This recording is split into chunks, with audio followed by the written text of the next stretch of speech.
ലയുതയന്ന ബിരിജാലിൻ യൗമൽ ഖിയാമ, അന്ത്യനാളിൽ ചില ആളുകളെ അല്ലാഹുവിന്റെ മുമ്പിലേക്ക് കൊണ്ടുവരും. ലൈസൂ ബി അംബിയാ വലാ ശുഹദാ, അവർ അംബിയാക്കന്മാരോ രക്തസാക്ഷികളായവരോ അല്ല. തഗ്ബിതുഹുമുൽ അംബിയാ വശുഹദാ, അംബിയാക്കന്മാരും ശുഹദാക്കളും ഞങ്ങൾ അവരുടെ സ്ഥാനത്തായിരുന്നെങ്കിൽ എന്ന് കൊതിച്ചുപോകും. ബിമനാസിലിഹിം മിനല്ലാഹ്, അല്ലാഹു അവർക്ക് നൽകുന്ന സ്ഥാനം കാണുമ്പോൾ യകൂനൂന അലാ മനാബിറ മിൻ നൂർ, പ്രകാശത്തിന്റെ മിമ്പറുകളിലാണ് അവർ നിൽക്കുന്നത്. ഖാലൂ വമൻ ഹും യാ റസൂലല്ലാഹ്, നബിയേ ആരാണവർ നബിയെ? അമ്പിയാക്കന്മാർ പോലും. നബി അതിനേക്കാൾ വലിയ സ്ഥാനമുണ്ടോ? മനുഷ്യരായി ജനിച്ചാൽ അള്ളാഹു നൽകുന്ന സ്ഥാനം ഏറ്റവും വലിയ സ്ഥാനം നബിയാവുക എന്നതാണ്. അതിനപ്പുറം ഇല്ലല്ലോ, മലക്കാവാൻ കഴിയില്ലല്ലോ. മലക്കിനേക്കാളും സ്ഥാനമുള്ളവരാണ് ബനു ആദം. അമ്പിയാക്കന്മാർ അവരെക്കാളും ശ്രേഷ്ഠരാണ്. Definitely, no doubt. അമ്പിയാക്കന്മാരെ പോലും ആഗ്രഹിക്കും, അള്ളാഹുവേ അവരെ പോലെ ഞങ്ങൾക്കാവാൻ പറ്റിയില്ലല്ലോ എന്ന് ആഗ്രഹിക്കുന്നു. ആരാ നബിയെ അവർ? ഹുമുല്ലദീന യുഹബ്ബിബൂന അല്ലാഹ ഇലന്നാസ്,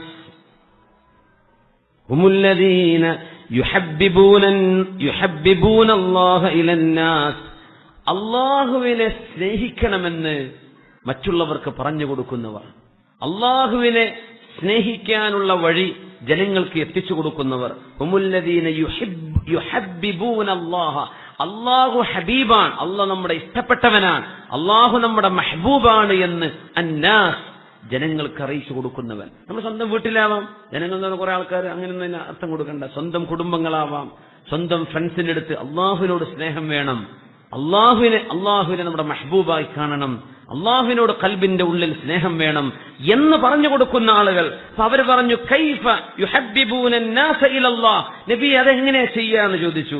യഅ്മുറൂന ബിൽ മഅറൂഫ്, നന്മ കൽപ്പിക്കുക, വയൻഹൗന അനിൽ മുൻകർ, തിന്മകൾ ചെയ്യരുത് എന്ന് പറയാൻ. ഫഇദാ അത്വഊഹും, അതവരെ കേട്ടനുസരിക്കുകയാണെങ്കിൽ അഹബ്ബഹുമുല്ലാഹ്, അവരെ അള്ളാഹുവിന് ഇഷ്ടമാവും എന്ന് മുത്തു റസൂലുള്ളാഹി സ്വല്ലല്ലാഹു. റൂമിൽ കള്ളുടിക്കുന്നവരുണ്ട്, അവനോട് വളരെ മാന്യമായി കള്ളു കുടിക്കരുതെന്ന് തന്നെ പറയണം. നിസ്കരിക്കാത്തവരുണ്ട്, അവരെ നിസ്കരിപ്പിക്കണം. അവൻ എന്തെങ്കിലും ആയിക്കോട്ടെ, അവൻ പറഞ്ഞാൽ നന്നാവില്ല. എത്ര കാലമായി ഞാൻ പറയാൻ തുടങ്ങി. അങ്ങനെയല്ല, ഏതെങ്കിലും ഒരു സമയം പറഞ്ഞാൽ ചിലപ്പോൾ നന്നായി വരും. ചില സമയങ്ങളുണ്ടാവും അങ്ങനെ, ചില ഹിക്മത്തുകൾ, ചില സമയങ്ങൾ അവർക്ക് വളരെയേറെ ഉപകാരം. അള്ളാഹു നൂറ് കൊടുക്കൽ എപ്പോഴാണെന്ന് അറിയില്ല. അങ്ങനെ ഒരു സംഭവം, ഇന്നലെ വേദനുണ്ടായിരുന്നു, ഞാൻ പറഞ്ഞു, ഈ സംഭവം അവിടെ പറഞ്ഞിട്ടുണ്ട്. 3 ചെറുപ്പക്കാർ ഒരു നാട്ടിൽ, ഒരു എയർപോർട്ടിൽ നിന്ന് യാത്ര പോവുകയാണ്. അവർ പോകുന്നത് തായ്ലാന്റിലെ ഒരു നഗരത്തിലേക്കാണ്. അപ്പോ ഫ്ലൈറ്റിന്റെ ഡിപ്പാർച്ചർ സമയമായിട്ടുണ്ട്. 3 ചെറുപ്പക്കാർ, മുസ്ലിമീങ്ങളായ ആളുകൾ.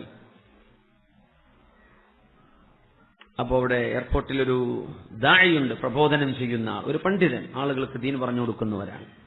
അദ്ദേഹത്തിന് ഞാൻ നോക്കി, ഇവരുടെ ചേലുംകോലൊക്കെ നോക്കുമ്പോൾ ഏറ്റവും കൂടുതൽ വ്യഭിചാരത്തിന് പോകുന്ന ഒരു സ്ഥലമാണ് ആ നഗരമെന്ന് അയാൾക്കറിയാം.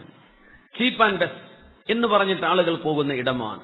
വ്യഭിചാരം പരസ്യ പലകകളിൽ പോലും വ്യഭിചാരത്തിന്റെ ചിത്രങ്ങൾ കാണിച്ചു കൊടുക്കുന്ന നഗരങ്ങൾ ആ രാജ്യത്തുണ്ട്. അപ്പോ ഞാൻ ഈ പറയുമ്പോൾ ജനങ്ങൾക്ക് പെട്ടെന്ന് ആ സിറ്റിനെ നാവിൽ വന്നിട്ടുണ്ടാവും. ഇയാൾക്ക് തോന്നി, ഈ ചെറുപ്പക്കാർ ഒരു ഹറാമ് ചെയ്യാൻ പോവുമായിരിക്കും തോന്നുന്നു. ഇവരുടെ ചേലും കോലൊക്കെ കണ്ടിട്ട് ഇദ്ദേഹം അരികത്തേക്ക് ചെന്നു. ഒരൊറ്റ ചോദ്യമാണ് ചോദിച്ചു, കുട്ടികളെ, നിങ്ങൾ എവിടേക്കാ പോകുന്നത്? ഞങ്ങൾ ഈ സിറ്റിയിലേക്ക് പോവാണ്. നിങ്ങൾ ഡിപ്പാർച്ചർ സമയമായി അല്ലേ? സോറി, ഒരൊറ്റ കാര്യം ചോദിച്ചോട്ടെ. നിങ്ങൾ ഈ ഫ്ലൈറ്റിൽ പോകുമ്പോൾ എങ്ങാനും മിഡ് എയറിൽ ഈ ഫ്ലൈറ്റ് ക്രാഷ് ആവുകയാണെന്ന് വിചാരിക്കുക. ഫ്ലൈറ്റിന്റെ എഞ്ചിൻ തകരാറിലായി പോയി, ഔട്ട് ഓഫ് കൺട്രോൾ, വിമാനം തകർന്നിടിയുകയാണെന്ന്. എന്ത് സംഭവിക്കാറ്? ഫ്ലൈറ്റ് ഭയം കേട്ടില്ല. റഷ്യയിൽ ലാൻഡ് ചെയ്യുന്ന സമയത്ത് പൈലറ്റിന് റൺവേ കാണാൻ പറ്റിയില്ല, കാലാവസ്ഥ കൊണ്ട്. മുഴുവൻ യാത്രക്കാർ, ക്രൂ മെമ്പർ ഒന്നാകെ മരിച്ചിരിക്കാൻ. അതിൽ മുസ്ലിമീങ്ങൾ ഉണ്ടാകും, പൈലറ്റുമാരല്ലാത്തവരൊക്കെ ഉണ്ടാവും. അള്ളാഹു അവർക്കൊക്കെ പുറത്തു കൊടുക്കട്ടെ. അല്ലാത്തവരുണ്ട്, അവരുടെ കുടുംബങ്ങൾക്ക് അള്ളാഹു ആശ്വാസം കൊടുക്കട്ടെ. അപ്പോ ഇങ്ങനെയൊക്കെ സംഭവിക്കാലോ. അങ്ങനെ മിഡ് എയർ നിങ്ങളുടെ ഫ്ലൈറ്റ് ക്രാഷ് ആവുകയാണെങ്കിൽ നിങ്ങൾ അള്ളാഹുവിനെ കണ്ടുമുട്ടാൻ റെഡിയാണോ എന്ന് ചോദിച്ചു. കറക്റ്റ് ചോദ്യം. അപ്പൊ പോകുമ്പോ അദ്ദേഹം തന്നെ പറയണ അനുഭവം പറയാണ്, എന്റെ മനസ്സിൽ പിശാചിങ്ങനെ വന്നിട്ട് എന്നോട് പറഞ്ഞു, നിങ്ങൾ എന്തിനാ ഇവരോട്, അവർ പോകുന്ന വഴിക്ക് പൊയ്ക്കോട്ടെ, എന്തിനിവരോട് സംസാരിക്കണം, നിങ്ങൾ നിങ്ങളുടെ പണിക്ക് നോക്ക്, നിങ്ങൾ വേറെ ഫ്ലൈറ്റിന് പോകേണ്ട ആളാണ് എന്ന് പിശാചി എന്നോട് ഇങ്ങനെ പറഞ്ഞുകൊണ്ടിരുന്നു. ഞാനതിനെ വകഞ്ഞു മാറ്റിയിട്ട് അവരോട് ചെന്ന് പറഞ്ഞു ചോദിച്ചു, നിങ്ങൾ അള്ളാഹുവിനെ കണ്ടുമുട്ടാൻ റെഡിയാണോ? ഈ യാത്രയിൽ നിങ്ങൾ മരിക്കുകയാണെങ്കിൽ. അതവർക്ക് ഷോക്കായി എന്ന് മാത്രമല്ല, അവരുടെ ബോർഡിംഗ് പാസ് 3 പേരും എടുത്തിട്ട് അങ്ങോട്ടും ഇങ്ങോട്ടും കണ്ണുകൾ നോക്കിയിട്ട് ഇവർ കണ്ണിങ്ങനെ നനയാൻ തുടങ്ങി. ചോദിച്ചു, എന്താന്ന് ചോദിച്ചു.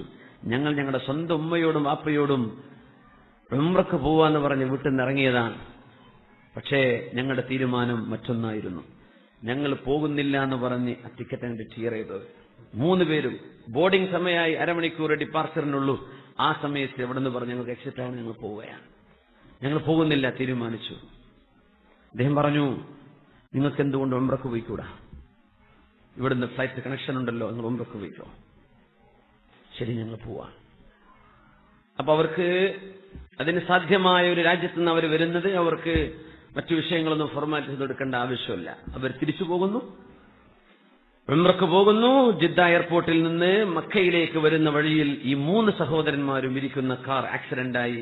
3 പേരുടെയും ബ്ലഡ് പരസ്പരം കൂടിക്കലർന്ന് ഹറമിലെത്തും മുമ്പേ ഇഹ്റാമിന്റെ അവസ്ഥയിൽ 3 പേരും മരിക്കുകയാണ് ഉണ്ടായത്. ഈ സംഭവം ഓർത്തുകൊണ്ട് അദ്ദേഹം വളരെ ഗൗരവത്തിൽ പറയാണ്, യാ അല്ലാഹ്, ഈ ചെറുപ്പക്കാരുടെ മരണം ആ ഫ്ലൈറ്റ് യാത്രയിലായിരുന്നുവെങ്കിൽ എന്തായിരിക്കും അവരുടെ ആഖിറം? ഇവരിപ്പോ ഹറമിലേക്ക് തിരിച്ചതാണ്. അവരുടെ യാത്രയിൽ നേരെ ഡൈവേർട്ട് ചെയ്യാൻ, നേർ ഓപ്പോസിറ്റ് ഡയറക്ഷൻ. ഒന്ന് വ്യഭിചാരത്തിന് പോകുന്ന നാട്, മറ്റേത് അള്ളാഹുവിന്റെ ഇബാദത്തിന് പോകുന്നത്. അവരുടെ യാത്ര നല്ലൊരു നിയ്യത്തിലായിരുന്നു. നിയ്യത്ത് നന്നായാൽ അള്ളാഹു കർമ്മങ്ങൾ സ്വീകരിക്കും. ലാ നുദീഉ അജ്റ മൻ അഹ്സന അമല. നിയ്യത്ത് നന്നായിരുന്നു, ഇഹ്റാമിലാണ്, പക്ഷെ അവർക്ക് ഉംറ ചെയ്യാൻ പറ്റിയില്ല. കാറിന്റെ ഗ്ലാസും ബോഡിയൊക്കെ വന്നിട്ട് ഇവർ 3 പേരും ആ ആക്സിഡന്റിൽ ഓൺ ദ സ്പോട്ടിൽ മരിക്കുകയാണ് ഉണ്ടായത്. അപ്പോ ഞാൻ പറയുന്നത്, എത്രയോ സംസാരിച്ചിട്ട് നന്നാവാത്ത ആളുകളായിരിക്കും ഇവർ. ഇവരുടെ കുടുംബക്കാരൊക്കെ മോശപ്പെട്ടവരാണെന്ന് പറയാൻ പറ്റില്ലല്ലോ. പക്ഷെ ഒരു നേരം നേരത്തെ ചില വാചകങ്ങൾ, ചില ചോദ്യങ്ങൾ സ്ട്രൈക്ക് ചെയ്തേക്കും.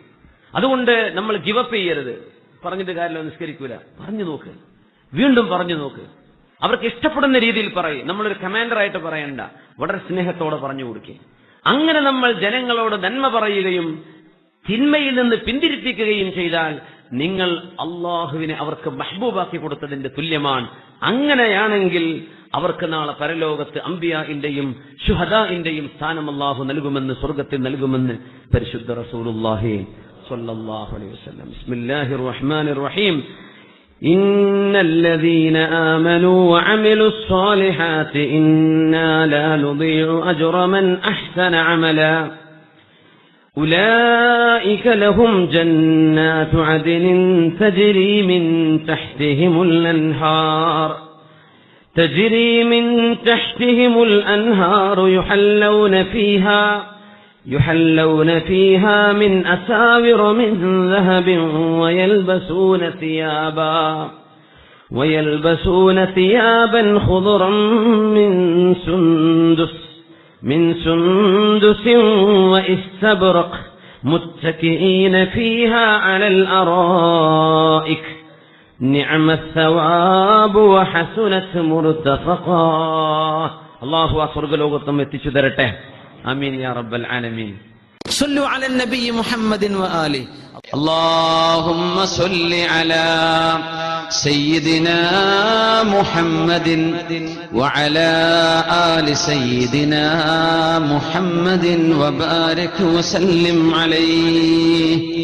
اللهم صل على سيدنا محمد وعلى آل سيدنا محمد وبارك وسلم عليه. ഒരുപാട് സ്വലാത്ത് നമ്മുടെ ഹബീബിന്റെ ഹളറത്തിലേക്ക് എത്തും. അള്ളാഹു എത്തിച്ചു കൊടുക്കട്ടെ, അവിടുത്തെ അള്ളാഹു സന്തോഷിപ്പിക്കട്ടെ.